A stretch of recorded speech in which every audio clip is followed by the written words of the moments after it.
this computer.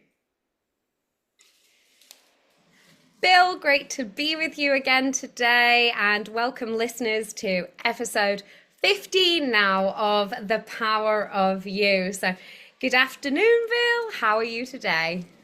I'm wonderful. It's so great to see you again. Great as always. Yes, we always love these conversations. So, listeners, thank you for indulging us into our favorite favorite passion and topics of life. So, as always, I feel intuitively pulled to talk about a certain topic, and today I wanted to talk to you, Bill, about this concept called magnetism. I don't know if you've heard it in a kind of spiritual sense, but essentially, and for any listeners listening, essentially what it kind of describes is this process of the more you become, so the more authentic you are. And when I say authentic, I mean almost the more layers that are kind of stripped from you, that are either built from society or conditioning or parental upbringing. The more authentic you become, the more magnetic you become. And what I mean by that is the more you are truly you, the more you will attract the like-minded people and opportunities towards you, rather than, it's almost like once you shine your light, you attract the right kind of people, opportunities around you. And I guess today, Bill, I would love to kind of go into this concept a little bit further, because I think authenticity is something that the word is used quite a lot, but I don't know that necessarily there's a deep understanding of what that authenticity is and how people can unlock magnetism for themselves, and how it actually makes life easier when we're, rather than chase and doing more, it's actually about pouring the energy into yourself so that you can attract these things to you. So I guess to open up today, when you think of or hear the term authenticity, what does that mean to you? Genuineness, being oneself, um, saying what you really feel rather than what you're saying for the effect it might have on the other person. Um, Saying what's coming from the inside of you rather than from the multiple layers as you laid them out of um, they're all forms of conditioning, whether they were from your parents or peers or people you emulated or things you read or heard on TV or internet or movies. All of the things, we're very impressionable, all of us. And we're born uh, like sponges, eager to soak up all kinds of stuff. But, we are descended from something that is very much like a monkey. And it comes natural for us to imitate everything we see. And then we become, if we're not on guard against it, a coagulation of millions of imitations going on layer after layer on top of what had been a, a genuine new life for the one's self that is the universe, um, that has certain unique characteristics in that one new native to the planet, just born, um, that could represent cosmic purpose for that person. One's, to use the word from ancient India, the Dharma, that uh, is reflected in the unique DNA combination that will never again be repeated anywhere in the universe. This one unique being representing the inspiration of the one universe. We needed somebody just like Natalie here. We haven't done that yet. Let's do it. These, mix it up. What's the recipe again? All right, concoction. And now there it is, an authentic, never ever before done before, never seen before in the universe. Here it is. And wow, it'll be fun to watch how she discovers what her true mission is in this place, this environment in which we've placed her this time. Uh, I wonder if she'll get it right away, or if, like everybody else down there, will get tar papered over with all the BS and just become an imitation. And so, of course, most of us have given in to becoming um, an imitation of everything that we've ever beheld.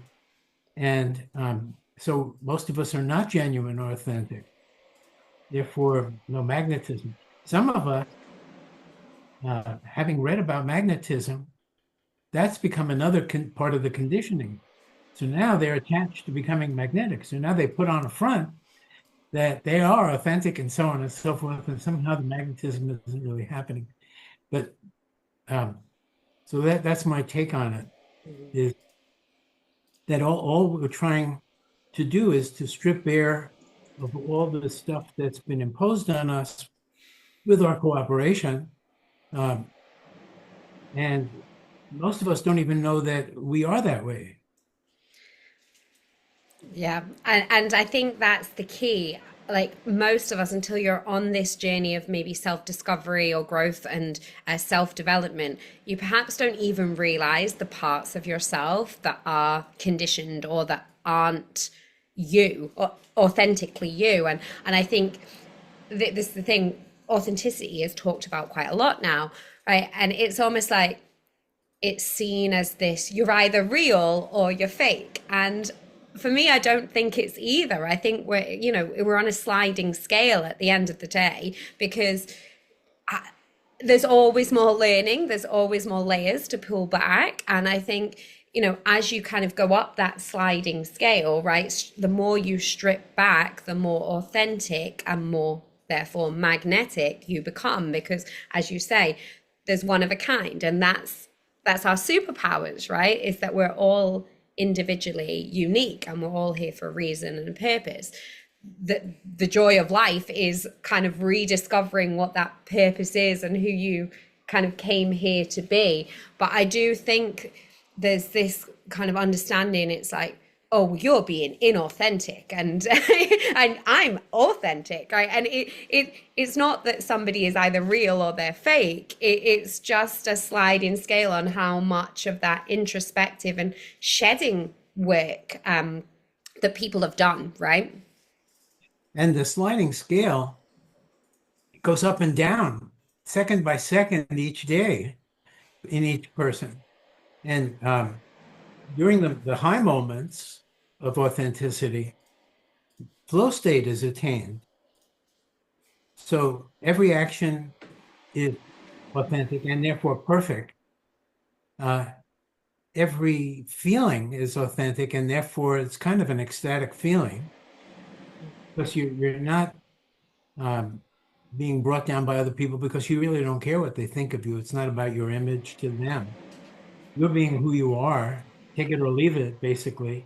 I mean, it's not that you're snotty to other people on purpose. You're just being yourself. And however it comes across is not your problem. So in that state, I see now where that advice could be misunderstood. But to continue the sentence and then correct any misunderstanding, you eventually reach this perfect state where you're not even aware that you're separate from everything else. That it's all of one piece. It's happening. It's doing itself. It's effortless. It's coming through you. You're channeling the universe in this piece of space-time.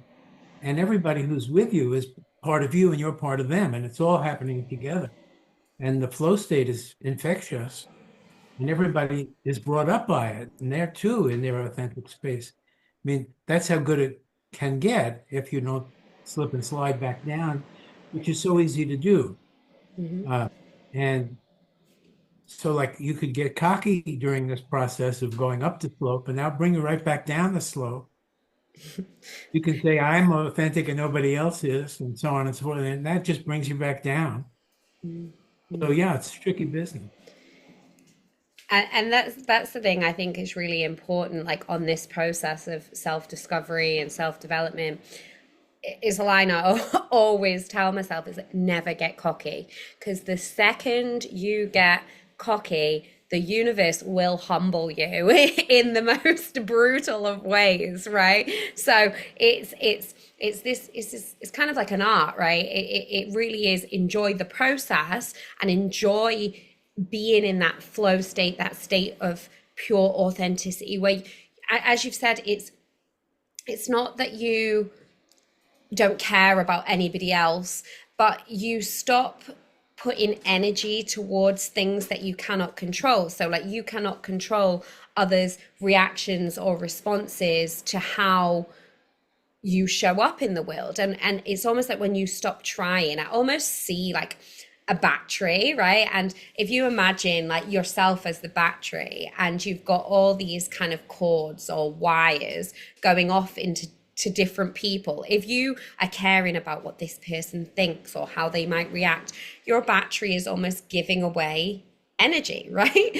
And the way I see it is almost like, when you are in your most authentic state, it's almost like you take those cords back and you plug them into yourself, and actually from there your battery is so charged that just you being you charges others, and like, as you said, it kind of raises them or allows them to see themselves in their most authentic state. Because sometimes just being in that energy reveals to people where there may be being inauthentic without even realizing it, right? We all do it. So I guess for people listening, I imagine this concept of a battery, and it's almost like if you can plug it back into yourself, that way you're not leaking energy into places that you actually can't control.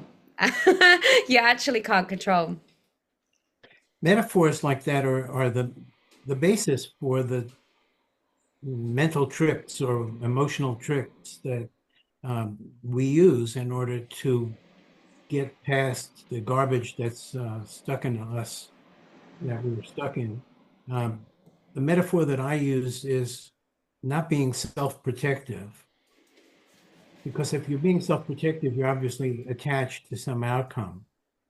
So it could be, let's say that you're a singer, and that's what you're here to do. You just love singing, and you study singing, and you're serious about it. You study music, you can read music, you can write music, you listen to musicians, you consider the voice an instrument. You're into that whole headspace, and but you're undiscovered, and it's hard to break into that game. So you sing in little nightclubs on the corner of streets in Hoboken and so on and so forth. Nobody knows who you are.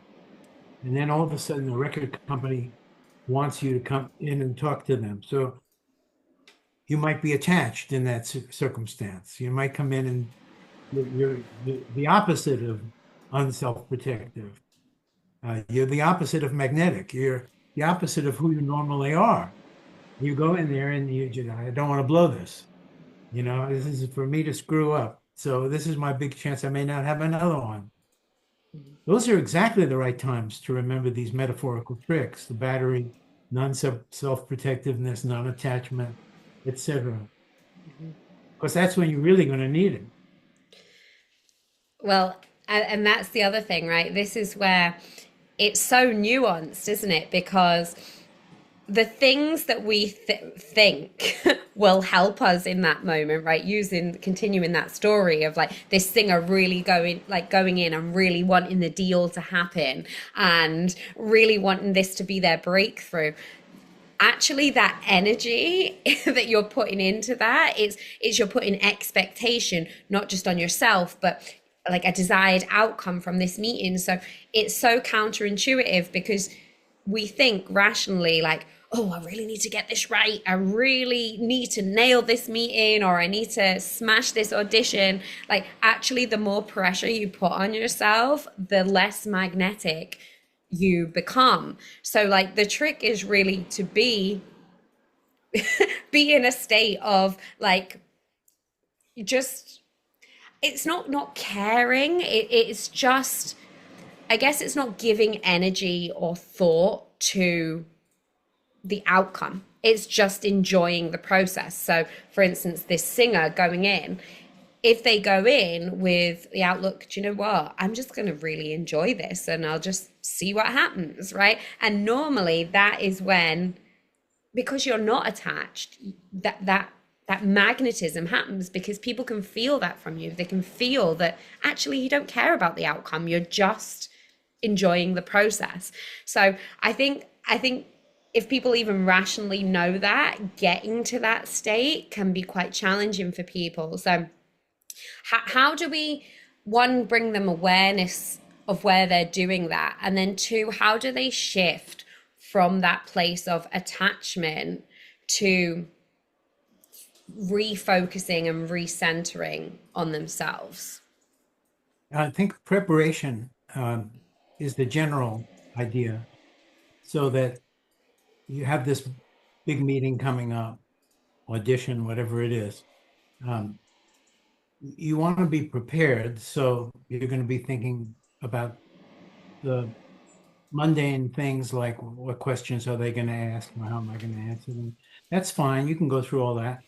But once you've cleared through that mundane level, then the really important thing to focus on is to be realistic that these things don't happen in one meeting.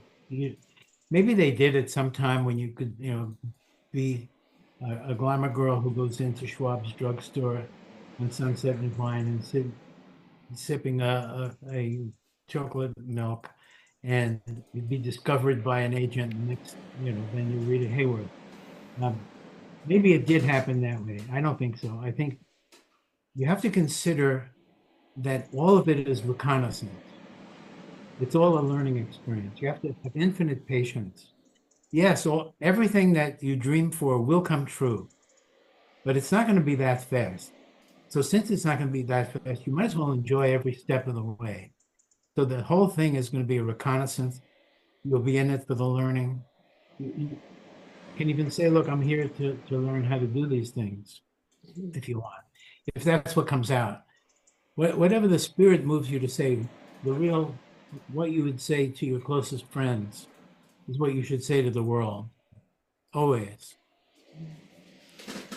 And I think that's an interesting concept as well around patience too, because I think when we're in this, we're in an experience in life, right? Things can feel slow if you have a certain like vision or desired outcome, or things that a kind of dream that you want to achieve, right? And to materialize. I think while we're in it, we can feel like things are slow. But actually, when we zoom out, normally things are happening a lot quicker than we realize. It's just when we're in it, it's because we're attached to a certain timeline as to when we think it should happen. But actually, when we step back, right, even if things externally aren't changing rapidly or moving rapidly, if someone were to ask themselves, would you want to be in the space that you were a year ago? 9 times out of 10, you would say no, because actually you have grown and evolved. And I remember first coming across this in the pandemic, even when everything else was quiet around, or quiet in the outside world, so much was happening within. And it's this concept that you're always moving forward, even when you do not realize you're moving forward. So I think there's a connection there with like impatience and actually understanding that nothing ever stays still. Like change, everyone knows that saying, change is the only constant, but like the way that the universe works, like movement is part of it. Like movement, like the energy wants to move. Things don't stay the same. And it's like me and you having this conversation today, we could have a conversation tomorrow and it would never be exactly the same, because you're not the same version of yourself. I'm not the same version. Like the energy of the day is completely different. And so there's these small micro shifts. And I think a lot of us feel impatient, but if we actually understand that we're part of a moving, living thing, and everything is always changing. There is never the same action happening twice. It's intended to for learning and improvement. You know, the universe is improving itself constantly. But then there are these challenges, since we have free will, of some people trying to move us backward. And so that we learn from that too. And if that wasn't happening, it would be much more boring. So it's a very edgy universe. Mm-hmm. You know, it's in for the game, you know, totally in, all in. And it's it's rocking and socking. It's exciting. And I think that's an important concept, though, right? Even when you feel like you're moving backwards, you're actually moving forwards because there is a lesson there to learn in order to catapult you forward. Sometimes you are stripped back, or you feel in the outside reality that you're going backwards, and you're thinking, why am I going back, right? But I kind of compare it a lot of the times to like a wave. It's almost like in order for it to crash and like land, it first needs to be drawn back, right? So that it's got the energy and the momentum to land where it needs to. And I think that can ground people too. Like, even if you feel like, oh my God, why is everything going wrong? Why am I going backwards in life? Like, understand that like you're never truly going backwards. And if it feels like that, it's probably because you're about to launch forward.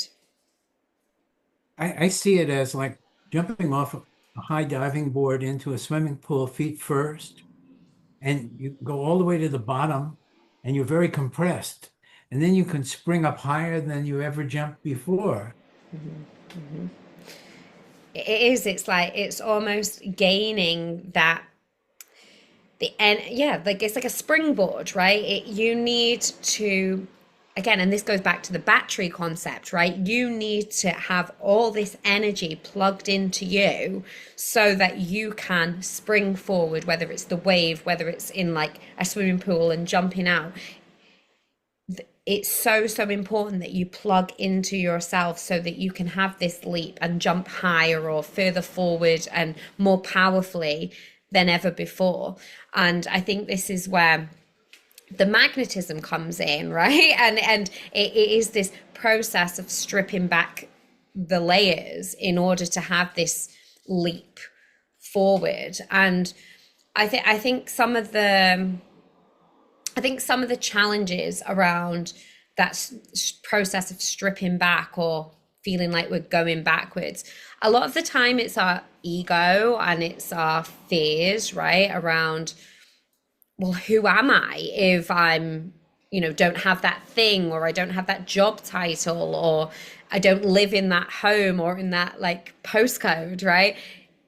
There's a lot of kind of ego, and our identity is attached to certain things, which can almost stop us wanting this process to happen. Of like, and this, when I say this process, we're talking about the sliding scale of authenticity, right? In order to get to that place, it's not always comfortable, and we have to kind of overcome certain fears and let go of things that we were perhaps scared to let go of because they formed part of our identity. But in order to become authentic and therefore magnetic and therefore be in flow, you are forced to kind of let go of a lot of things that helped you once feel like you. And yet, if you ask someone what their gifts are, you know, the me that was born as you came into this life, what were the gifts that you brought into this life that are the secret treasure that is going to be what you share with the rest of the world? That's going to be your legacy, your gift to the world. What are those gifts? Most people have a very low morale and don't believe they have any gift. And so they build up a false identity to have something, but it's a meager replacement for finding out their own true gifts and then living them. Um, and people are very sensitive. They get hurt. And you were talking before about like if you get cocky, the universe mortifies you and sets up a situation where you're totally humiliated. You know, some people don't come back easily from those learning experiences. You know, here's another metaphor that I use is I just used it with a friend this morning who was feeling bad about something he'd done. And I said, that was low cost learning. And he said, you're right, that was low cost learning. That's a good phrase, Bill. I'll remember that. And that's what those humiliations and the mortifications and the things we really screwed up, that's what they are, low cost learning. Why low cost? Because you could have gotten killed. Instead, you didn't get killed. You learned something painfully. School of Hard Knocks. Join the club. Here's where we are. This is the School of Hard Knocks. There's going to be a lot of these knocks. You can't be oversensitive. Yeah, it's I love low cost learning. I also, talk about you have to be willing to be bad at something in order to get good at it. And getting knocked down, if you think about a boxing ring, getting like punched in the face a couple times, like that's the price you pay for entry, right? It really is, because in order to get in there and really experience life, rather than being somebody in the stands that is watching other people, I'm imagining a football pitch now, like rather than watching the players on the pitch, right? In order to like get on the pitch in the first place, guess what? You're going to get knocked down. There's going to be like things that, you miss, and it's embarrassing, and there's people there viewing you. But I think that the important thing to think about is like, would you rather be out there watching, or would you rather be down playing? And if you want to be playing and really playing in the game of life, like the price of entry is getting knocked down a few times, this low cost learning. It is. And if you want to play the game, know that everybody that is on that pitch has suffered these low cost learnings or these embarrassments. They've had to in order to get good. And you will never master anything if you're not willing to be a student. You need to be willing not to know everything. You need to be willing to get things wrong. You need to be willing to be taught and to be humbled. And I guess if you know that that's part of the process, and that everybody that's once started in the training ground has gone through that, then I guess what are the fears? What is the fear around getting on that training ground if every single person that has ever achieved anything in life has done that too? Like, what are the fears that stop people getting on the pitch? Well, I think the main fear is that they don't have any gifts, that they have nothing to add to the world, that they're insignificant, that they never did anything better. Like they don't have a talent. They don't remember doing anything special in any field at all. And therefore, what they have to do is, suck up to some boss to get paid for a job they don't want to do. But this is what you do, to get through life. You need money. Then you do the normal things with it. You gamble it away. You don't gamble it. You save it up, and you don't have fun. You keep all this money. You don't do anything with it. You're now all of a sudden you're old. Now you can travel, but you're not really up to traveling anymore. But you got all this money, and then you die. Well, all of the waste of so it doesn't take psychotherapy or LSD to be open to your own intuition. And again, people they give up too soon.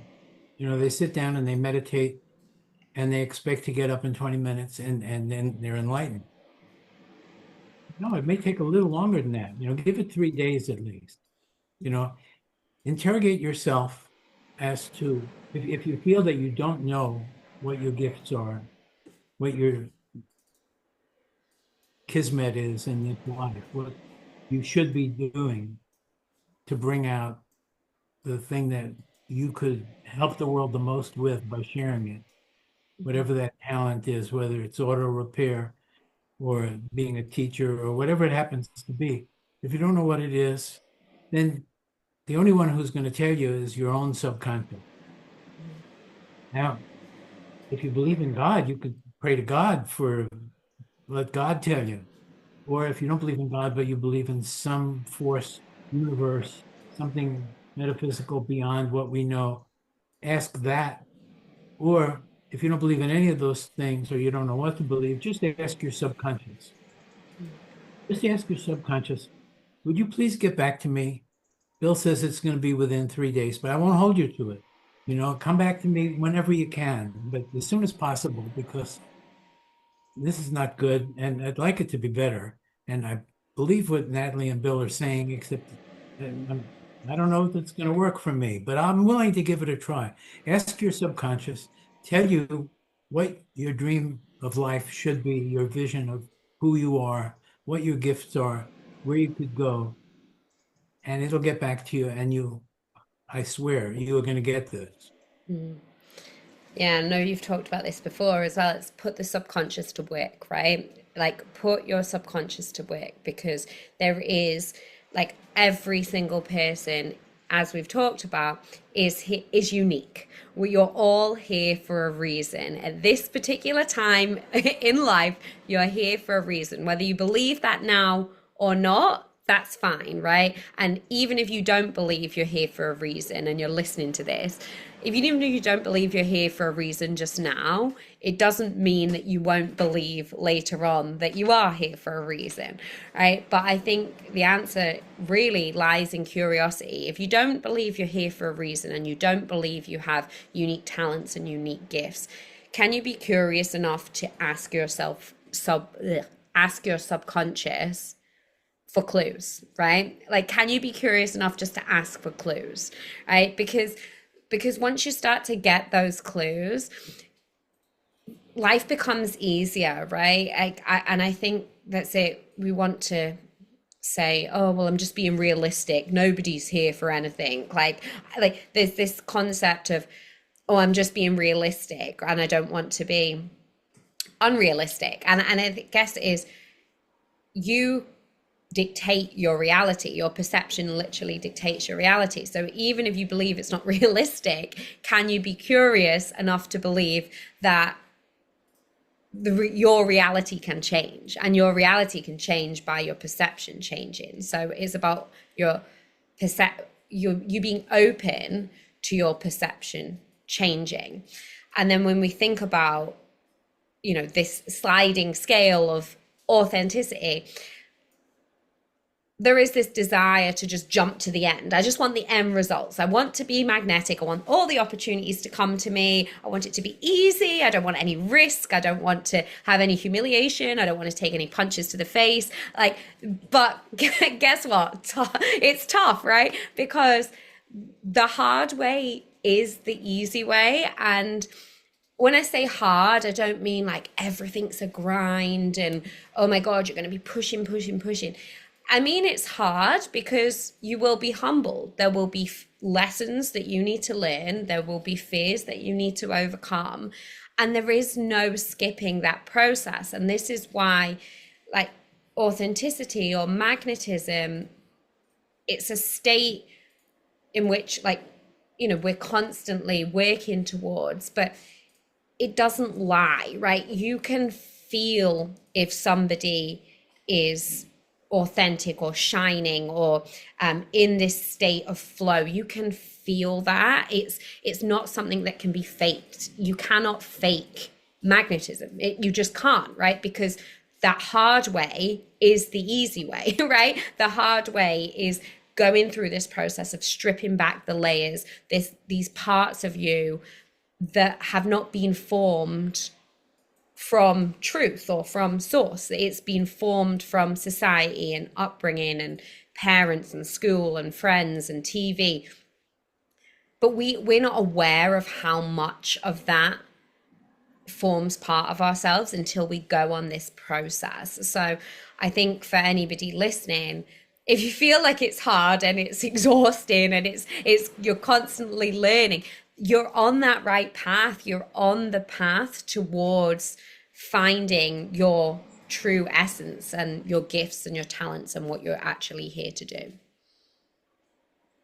Two things that will help, I think, a stoic attitude, meaning that when you do get your comeuppance now and then, you take it, if you happen to be male, you take it like a man.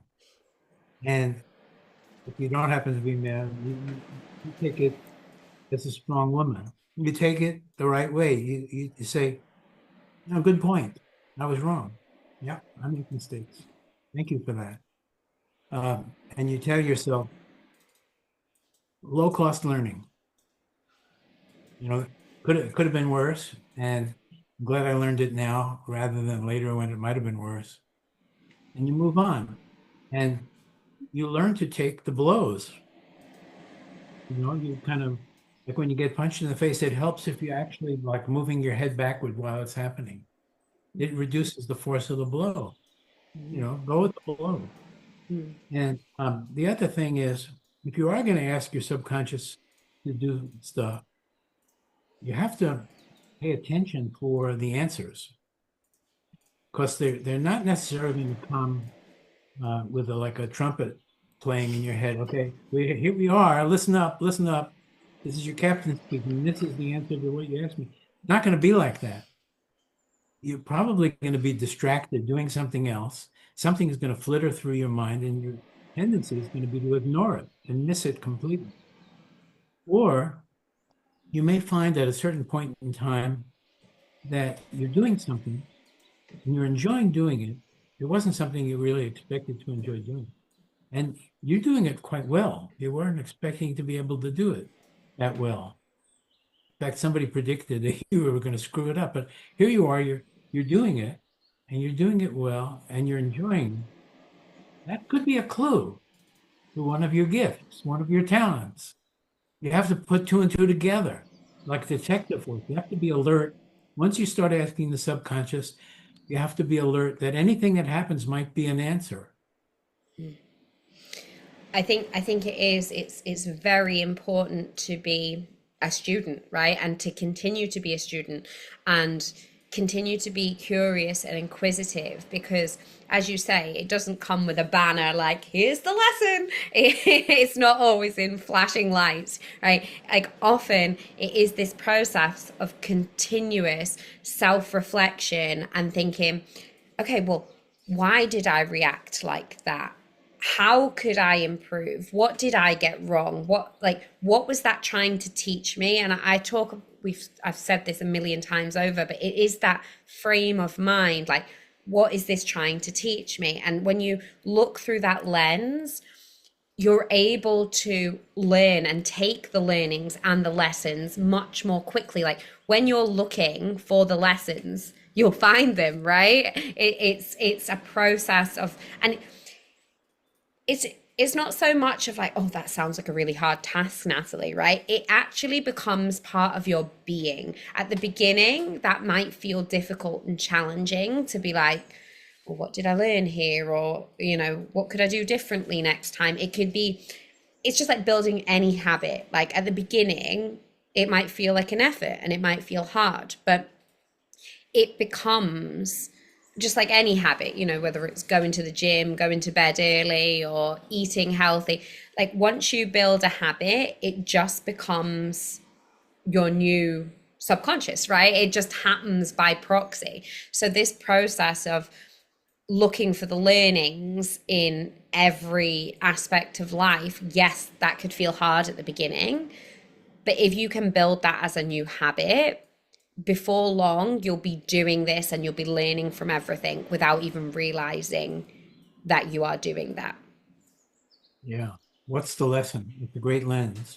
And I think with that, when you're looking through that lens, going back to this the theme of like authenticity and magnetism, when you're looking through that lens, you're very quick, like you're learning the lessons much quicker, because and then the universe doesn't need to like hit you over the head with it like 20 times, because you're actually looking for the lesson, finding the learning, and then being able to make that change, or being able to have that greater understanding, which takes you further along this scale more quickly. So I think there is no secret bullet, as we've said, like the long way is the easy way, but you can make it easier on yourself by looking for the learning and being humble enough to to know that you're not always right, and you will learn on this journey, and you will be proved wrong, and there will be things that surprise you, and you will continue to change and evolve.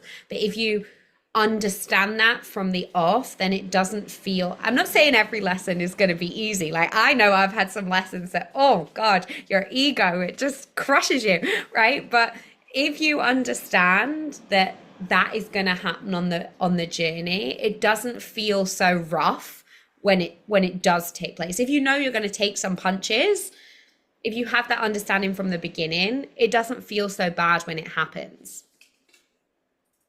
And the ego itself is a defensive mechanism. And defense is kind of invites offense from everything around you.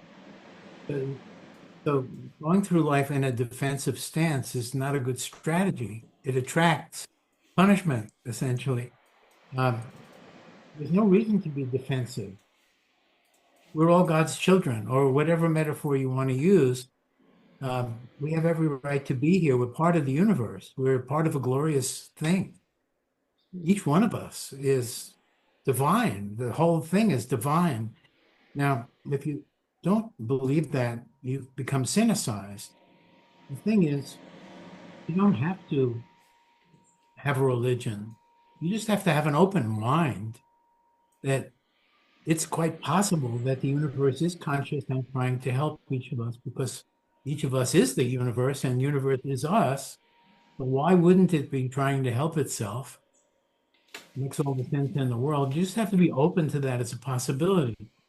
And that applies to curiosity about everything that's happening. Like, what is the lesson? What is the message?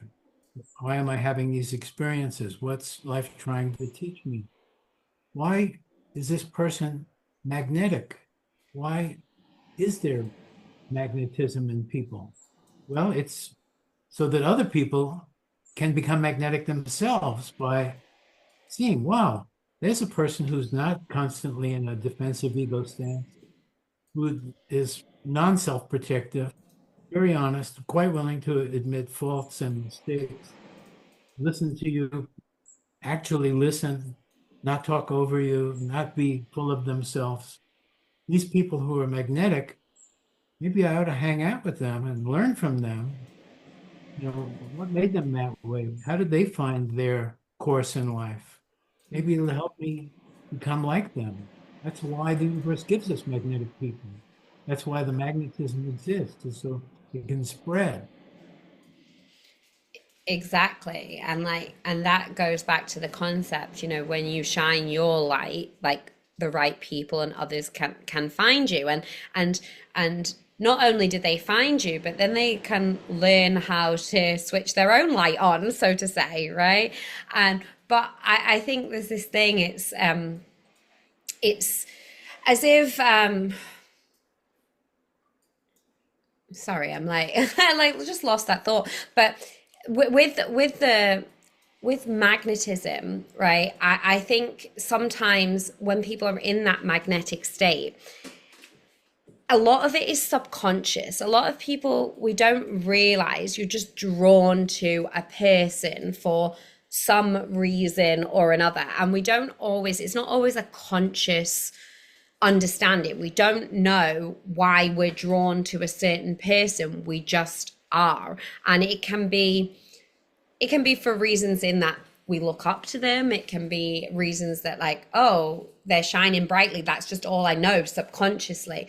But there can also be with that we can be drawn to people, and actually it mirrors a part of ourselves that actually we haven't seen or we don't like the look of, right? So sometimes if someone's in this magnetic state, it can unknowingly kind of hold a mirror up to us in terms of parts of ourselves that we have not yet, stripped back or that are inauthentic. So I think there's so much of this that happens subconsciously when somebody is in that magnetic frequency, that it activates other people, and it can activate people in a way that is inspiring and then lifts them up. And it can also activate people in a way that feels very uncomfortable, right? And again, the whole point of magnetism is to help lift and rise everybody else around you, right?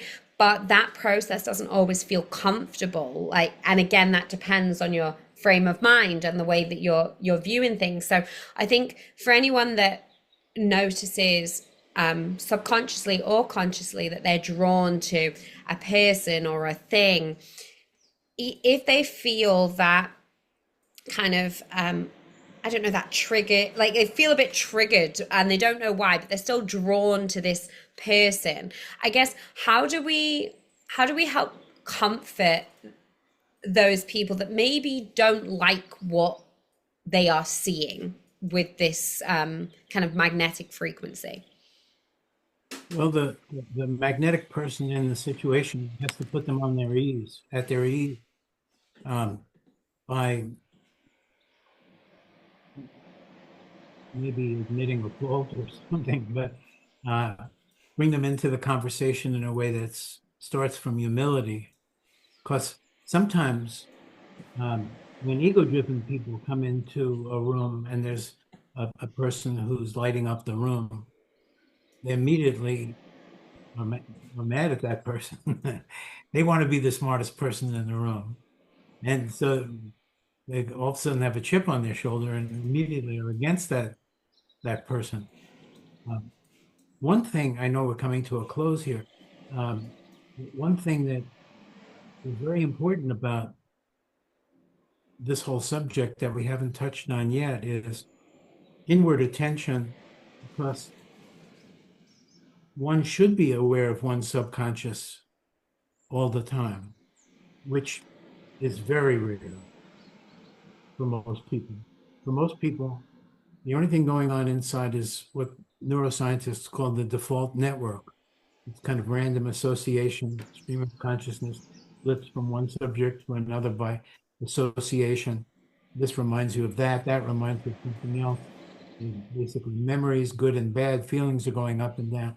We're ignoring that whole thing while we're trying to cope with the external world where almost all of our conscious attention is at. So there's no conscious attention to what's going on inside ourselves. That's not a conducive state for any learning to take place. There's got to be, I mean, one of the basic suggestions that I think our whole series is making is to retain awareness inside as well as outside at all times, and to not assume that the subconscious has to remain sub, that consciousness can expand internally, and what is now sub can be lit up and be part of consciousness. It just takes the openness to the possibility that one can do both things at once. Most people would say, oh no, if I'm trying to do this, I can't possibly pay attention to what's going on inside of me. You can't really do the highest quality work externally if you're not aware of what's going on inside of you internally at the same time. Yeah, it's this self-awareness, and it comes back to being, again, introspective, and what is this trying to teach me and what am I learning? And I think the last thing I will say on the magnetism is we're all individual, we're all unique, and not everybody will resonate with everyone. And that is perfectly fine. And that is why there's however many billion of us on the planet, and that's why we're all unique. So understanding that there are people that will not be attracted to you or magnetized to you in that way. Certain opportunities won't be. But that's why there's however many billion, because not everybody will resonate with your unique kind of frequency or the way that you show up or your magnetism. So the people that are attracted to you are meant to be attracted to you, right? And the people even that are maybe even triggered by you, but are still magnetized in some way, that's because they're meant to learn something through you. So I would say as well, when you're in this state of magnetism, don't think you must light up the whole world, right? Because there is certain people that are going to be attracted to your unique frequency. Not everybody is going to be attracted to us. Like talking right now, there'll be certain people that absolutely love what we're talking about, and there'll be people that don't even have a clue what we're rabbiting on about, right? So I think that's important to understand, is like, you won't activate everyone, and that's fine too. So important point to note towards the end. But Bill, I know we're coming to end of time now, but thank you so much for a fascinating discussion today on magnetism and this sliding scale of authenticity. Is there anything you'd like to leave our listeners with today as we close out this episode? Well, what's the lesson? Low cost lesson. Um, being aware of yourself as well as what's happening in the external world at all times. Um, having kind of a stoic, blasé attitude about what the ego might be very, very upset about, but not necessary to have an ego. You don't really need it. It's kind of an extraneous, gets in the way. You don't need to coddle your ego. Let it get injured and blow it off. It doesn't really matter. Just get the lesson. Just keep going. And don't forget to ask your inner self for some clues as to what the ultimate mission is. Yeah, the hard way is the easy way. And get on the pitch. You will maybe be knocked down a few times, but guess what? The fun is getting back up. So get on the pitch, don't stay in the stands, and you're here for a unique reason, and it's time for you to share your gifts with the world. So thank you, dear listeners, for listening to episode 15 today. We're super excited to be back, and we'll be back with you next month with our next episode. Goodbye, listeners. See you next time.